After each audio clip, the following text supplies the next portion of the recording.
Hi, I'm Steelfur Speaks, and we have an awful lot to talk about this week. Wow, so the World Championships has just finished. It is so exciting, and we've got our announcement of a new set, which I am just so super hyped for.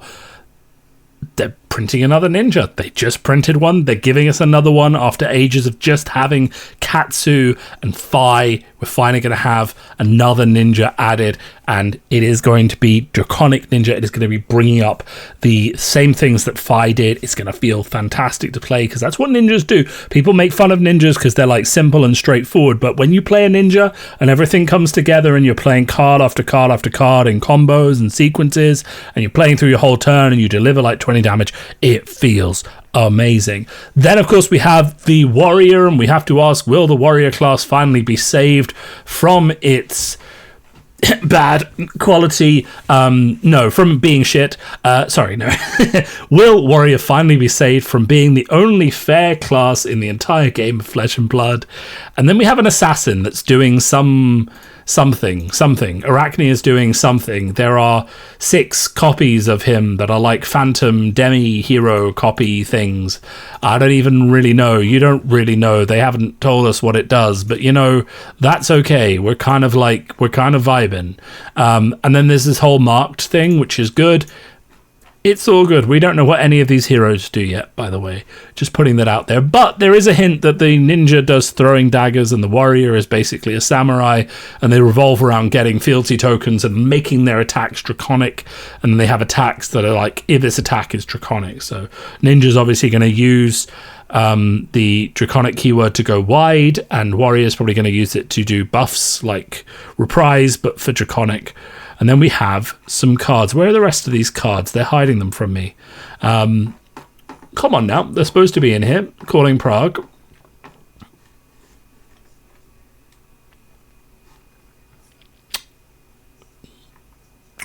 Anyway, there are apparently 7 Arachnes, which is kind of cool.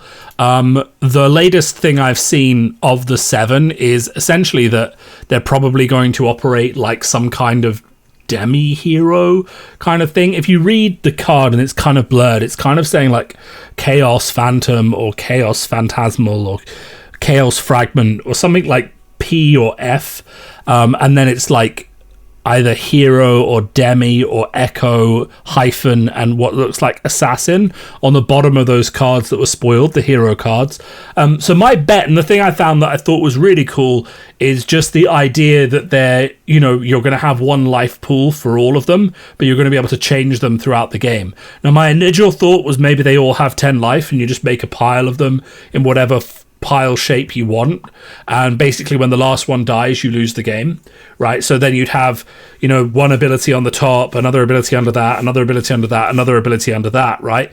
And then you'd go down in layers whatever way you wanted to structure it as an Arachne player, and then when you took the last 10 life off the bottom one, you'd lose. It doesn't seem like that's how they're going, because we've seen the spoiler for Arachne through the cracks or slipped through the cracks, and he has like 38 life, but you never know what sort of shenanigans will be going on there. Either way, I'm really excited. There just seem to be some interesting things. These are like very good limited targets without increasing the assassin power too much, but there'll probably be some majestic and rare generic mark hitting cards. I really like this art. I've already put it as my art on Blue Sky. Follow me on Blue Sky, by the way. I'm over there as well as on Twitter. Steelfur Speaks on Blue Sky. A lot of the Fab community has moved to Blue Sky, so you should move as well. Come join us. Fab even has an official page on there, though I'm not sure it's quite as active yet, but it's still there. Art of the Dragon is so good, and it kind of shows you what this is going to be like. It's not only 0 for 3. If it's Draconic, it gets go again. Your next 3 Draconic cards also cost 1 less to play. So you can do this with a fealty token, which gives your next attack Draconic. You can also do it with Brand of Cinderclaw. 0 for 3 Brand of Cinderclaw into Art of the Dragon, into 3 other Draconic attacks for 1 less. Could be super powerful, could be really strong. So that's really exciting, and I actually can't wait.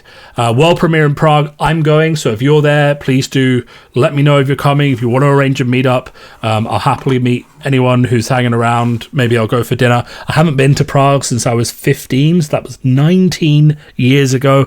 I went there on a school trip. It is also that trip is responsible for getting me my first girlfriend, who I met, who's one of the people on our tour. Obviously, I didn't randomly start dating some Polish woman. Some Czech woman. Thank you. I apologize deeply to both the Poles and the Czechs. But someone on our school tour, and, we met on the trip and just started hanging out, had a really good time, and then dated for 2.5 years. So I have a lot of fond memories of Prague, but I have not been back in 19 years. So I'm super excited to go back to a European World premiere, and it's going to be so much fun playing with these new classes, and it's going to be great. So hopefully you're hyped for Hunted as well. I was hoping to have a set off, but I'm probably not buying any boxes of this set. I'm probably buying I'm probably just going to be buying some singles and just getting it that way, right? So just because I only want one of the heroes, so I've sold out of Warrior a long time ago. I've recently sold out of Assassin, though I still have quite a few cards left, just focusing on, but I will have to buy those ninja cards. But if you only want 1 out of 3 heroes, you shouldn't really be buying boxes, right? You should probably just be buying singles to cover the ones you're missing, because you could miss out and just get loads of cards for the others and not be able to trade them if they're not very good. So that's just something to be aware of. So the Hunted is happening. We have just finished the World Championships in Osaka. Oh, a brief aside. So this is... I've said for a while I got into painting Warhammer. This is where I've currently kind of got to. This is my Norlord on a Claw Beast before I added the green. You can see I've been practicing highlighting. It's not perfect, but we're getting there. We're trying. And remember, this is my first Warhammer army ever. So if you ever have any feedback or suggestions for things I could do better, let me know. I'm always trying to try new things on these Skaven. And these are my Rat Ogres. You can kind of see how they're coming along. They've got this highlighted, both with goblin flesh and nuclear green from Vallejo, and I really like the warpstone effect on the pipes, which are 2 green, but I've done underline in brown, so they're kind of like brown but flooded with green light because they're too full of warpstone, and then the green light coming from the chamber as well on the stone. I think it's going really well. I mean, do you agree, disagree? Should I never paint Warhammer again? I would have liked the grey here to be a bit brighter on the base level, but I quite like the way the highlights worked out. So anyway, let's stop talking about that because the bait, and let's talk about World Championships. So it happened. I stayed up far too early in the morning to watch far too much of it, given that it was happening in Japan and I am in the UK. So I was up until 4:30 on the first day, and I think 3 on the second day and 3 on the third day. And then I just had to go to bed after watching, the first 2 matches in the top 8. And then I woke up and I kind of watched everything that I hadn't been able to watch the night before, which was really good. What do I think about it? What do I think about the meta? The fact is there's decent level of diversity. We've kind of seen, it's 4 heroes, 3 classes in the top 8, which is kind of similar to what we've seen before. There's the aggro hero, there's the mid-range heroes, and there's the control heroes, right? You've got the controlling Auroras, you've got the mid-range Viserais and News, and you've got the aggro -IO. I do think it is kind of diverse, and I did enjoy the different playstyles. I enjoyed the Sam Sutherland crazy setup, system reset turns, really showing the crazy levels of broken that -IO can deliver. Probably single-handedly getting high octane banned or restricted, but what can you do? It is a very powerful card, and again we talked about that when we reviewed the -IO Armory deck a few weeks ago. By the way, great deck, great for new players. Really happy with it, happy that it brings a playset of all the key cards and is a really good entry point into the game. It is a bit frustrating if you're already an established Dash player and you have all the commons and you don't want to buy it, but do you know what? I think those Majestics are worth it, so it kind of is the best that an Armory deck can get, if that makes sense. I'm never going to be happy with unique cards being in an SKU that might sell out and costs about 40 quid. I'm much happier with them in a set, in boosters, free and clear for the singles market, open as many boxes as you want, get the price to wherever makes sense naturally. But if we're going to have Armory decks that they're going to have exclusive cards in, this is probably the best that they can get, and I'm kind of okay with that. But -IO coming out the gate strong. Cerebellum Processor is as busted as you ever thought that it was. With High Octane, it just gets crazy, so High Octane's probably going to get banned. They can't really ban Cerebellum Processor because it is in the Armory deck, and they need the Armory deck to sell. But Dash.io didn't win, right? So there's some balance there. Aurora is a very powerful hero. She is very strong. The only interactions really, I think, are a bit busted is the interaction between Arc Lightning and Flicker Wisp. Just the ability to get go again from loads of weird sources and ping for 2 arcane. And really it's just the ability for Aurora, which should be a mostly physical deck with bits of rune chance, to just switch to dealing a deck that can get through 14 plus 20 plus damage with arcane in one turn, plus all the physical damage it's threatening. Does feel a little bit pushed, but I'm not saying it should be banned, right? When I'm saying something strong, I'm not instantly saying it should be banned. I'm saying the meta should be adapting. High Octane's probably on the list to be banned. The other card that I really just don't like, and it did make its way into the winning deck of World, is Count Your Blessings. Now, as a funny aside for you guys, and girls, and people of all genders and things, we don't discriminate here. We're on that side of things. Stop listening now if that offends you. I don't really give a fuck. Sorry. It's been a weird week in terms of people being crazy about diversity, and even in the Twitch chat for the stream, people were getting weird about some of the competitors. I was like, just how about you just fucking stop and just accept people for who they are and how they come. Anyway, the point is, I have a funny thing I do when I'm talking about just my day and things like that, and I say, I'm thrice blessed. Right, and maybe it's not a religious thing, because I am a staunch atheist and have been all my life, bar a brief flirtation with Church of Ireland when I was 19. But I say I'm thrice blessed, and the reason I do that is that I usually know 2 things that are obviously blessed about the situation I'm in. So either I've had a really good meal, or my dog is looking cute, or something went well at work, and I can kind of come up with 2 blessings fairly easily. And then I say the third blessing is usually one I have to work for a bit more, but the process of thinking about what that third blessing could be makes me realize how good or bad my life is going right now, right? So I like to say, when I'm thinking about things that are good, I like to say I'm thrice blessed, and then try and figure out what the other 2 blessings are. So something good happens, there's always something, and good things come in threes, and that's not a superstition. It's just when you think about good things that have happened, other good things are usually adjacent to that, because they improve your mood and you spot more things that are good in the world. So I like to count my blessings in 3s. Gregorge likes to count his blessings in 9s, right? He liked to play all 9 Count Your Blessings and gain, I think I did the math before, 54 life in the course of the game. I don't like it. And I've seen Brian Gottlieb joking that he thinks these Count Your Blessings deck would have done a lot better if they had 9 better cards in them. And I don't care, Brian. I really don't care. I don't care if it's balanced and if Aurora can kind of almost beat it if they do everything correctly. I don't care if, there are better versions of decks that don't gain 54 life in the course of the game. And I don't care if it, doesn't make Bravo into an unkillable force and he still gets knocked out. Though Kale was 5-0, I think, before he went into the draft. So, if he could draft better, we might have a Bravo in this top cut, because Count Your Blessings Bravo is a bit toxic. But I don't care about any of that. It's just boring as hell. I'm not going to swear again because I've sworn twice, and I think you get 2 free swear words on YouTube. But my point is, it's just damn boring, right? It's boring. It's demoralizing, right? The metric of, was I playing good fab, is what did my opponent's life total finish on at the end of the game. Either you beat them and great, you killed them, or you get them low and you feel good about it because you got them low and they had to take damage to finish you off, and if they hadn't taken the damage, maybe you could have swung the game back and they would have, and all that kind of stuff, right? So what life your opponent is on when the game ends is an important metric, and when that opponent finishes the game on 40 life, you will feel bad.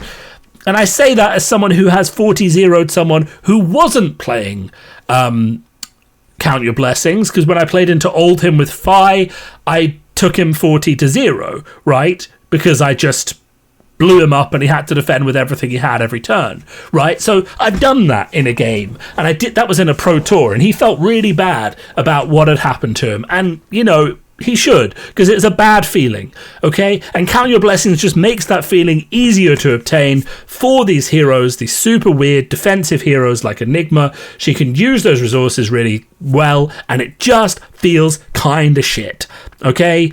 So it can be balanced, and it can not be good, and it can be a meme, and it can be all of that stuff. And maybe it just shouldn't be in the damn game because it doesn't make any sense. And I'm full on rant mode now. This is what this has unlocked in me. But why the hell is there a generic card that can gain you 54 life, and in the life gain class in Verdansk, there is like 3 cards that do anything decent with life gain, and none of them are on the level of Count Your Blessings. What sacrifices had to be made in Verdansk's life gain suite because you decided to print generic life gain? And also, like, who the hell asked? Like, normally, I see a card and I think, oh yeah, I can understand why the designers thought this would be interesting or this would be fun. Who the hell asked? This is like a textbook magic effect lifted straight off the Magic player textbook of a white life gain deck, and they thought this will work in Fab. But you know why it doesn't work in Fab? Because unlike in a game of Commander, you will draw every single card in your deck multiple times in a game of Flesh and Blood. And that's one of the things that people like about the game, but it also means that if, for example, Noah Bagelman, his deck, his Viserai deck had a lot of one-offs in. If you look at Maximilian Klein, another great player who unfortunately didn't make it into the top 8, his Florian deck has a load of one-offs in. Why can you play one-off cards in Flesh and Blood? Because you will 100% see that card during a game if you're playing well against a reasonably matched opponent. Obviously, if aggro versus aggro blows out of the water, you won't see every card, but I guarantee you in most of the games that happen in this top cut, the majority of decks saw most, if not every card in their deck at least once, if not twice.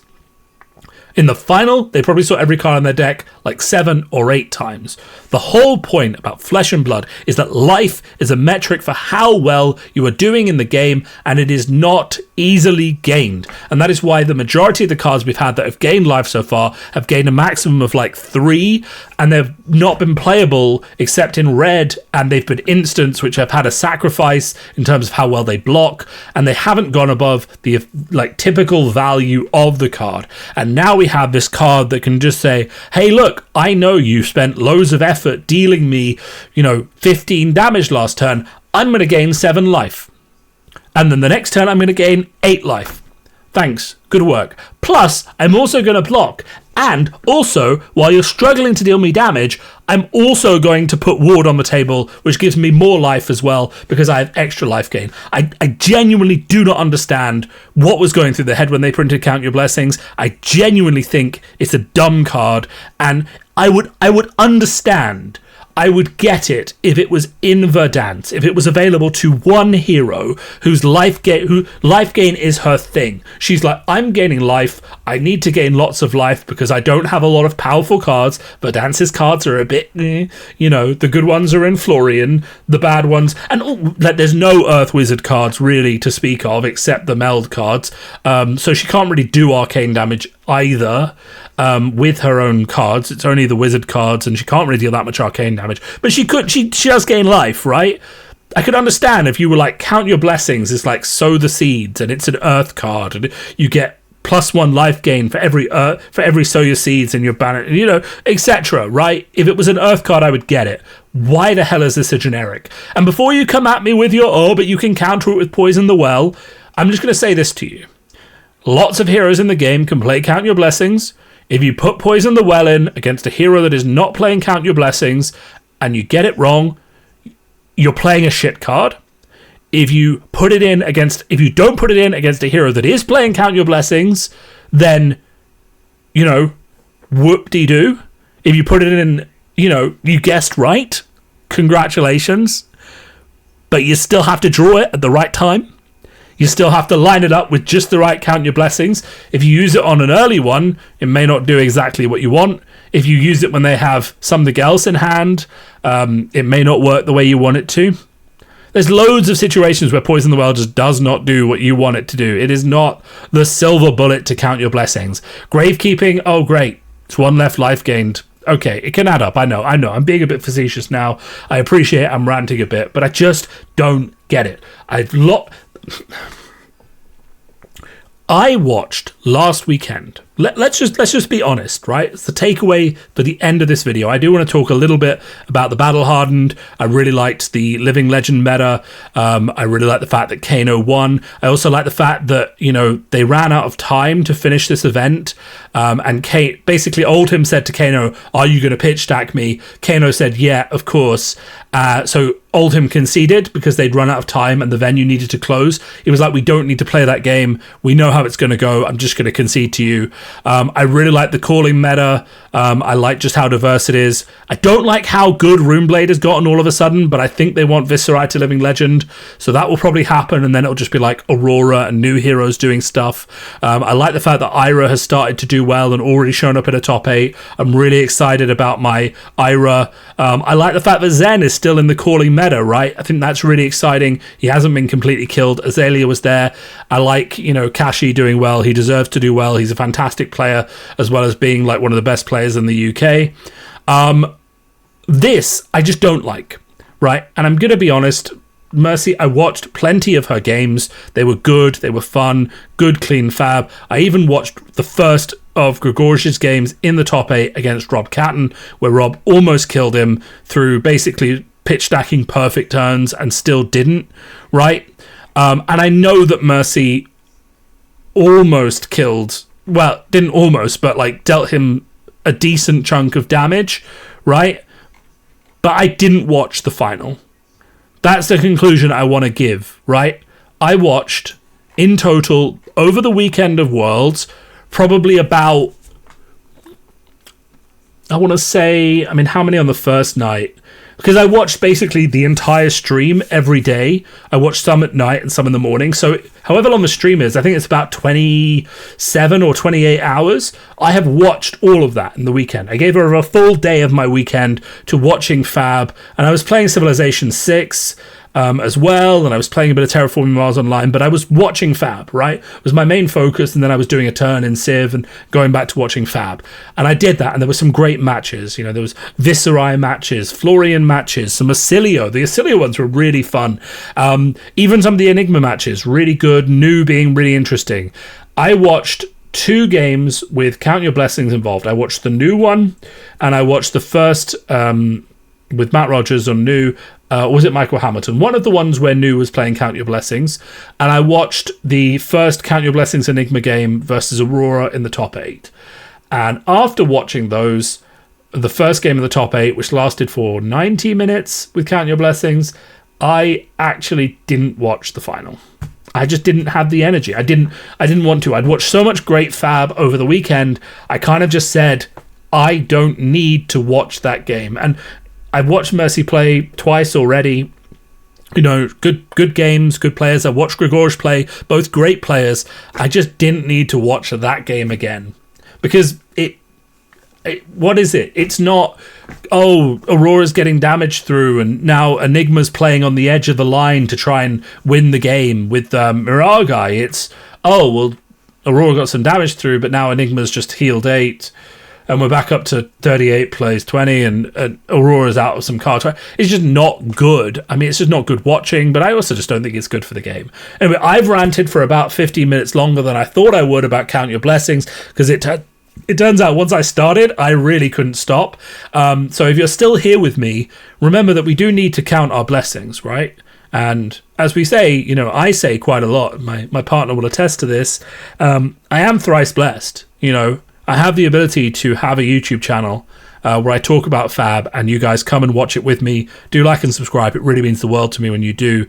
Just seeing that my channel is growing and that people like to engage in the content, do give me thumbs up. I've also started like a new format for my non-like weekly or bi-weekly update videos where I just have like a nice, simple, clean PowerPoint. There's a Warhammer channel called Auspex Tactics. I started watching that. I just really like his format where he just has clean slides that you can write quite quickly. They have text on so people can kind of read the gist if they don't want to watch the whole video or get an understanding of what you're talking about, so you can go in nice and deep and then just have simple artwork alongside it. Do you like that? I think it's good. Have a look at some of those videos I've put out. I think it's really cool. So I'm going to keep doing that. And then for these videos, I'm just going to keep talking to the camera with some images on the back. Our third blessing is, of course, the ability to play Flesh and Blood. I've been making content and playing this game for 5 years. It has been a fantastic 5 years. I will consider myself ever blessed that this game came into my life. It has given me fun and good times and a place to hang out and play and enjoy, weekly gaming. Not so much at the moment because I'm really busy, but I have thoroughly enjoyed my time with Fab, and I will continue to enjoy my time in Fab and my content, which I'm making for all of you. So, we are thrice blessed. That's how many blessings I'm counting.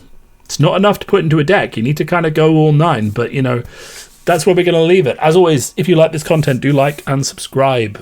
Send me your questions, things you'd like to hear me talk about. Do you agree or disagree with my Count Your Blessings hate? Is it time to get out that ban hammer for High Octane? And what else should go with it? Count Your Blessings, High Octane. Ban's coming up in 2 weeks. That's what my prediction is. I don't think we're going to go into the next season with those cards still live. I think High Octane and Count Your Blessings are going to be gone. I think Count Your Blessings is going to be a classic "we made a mistake" meme.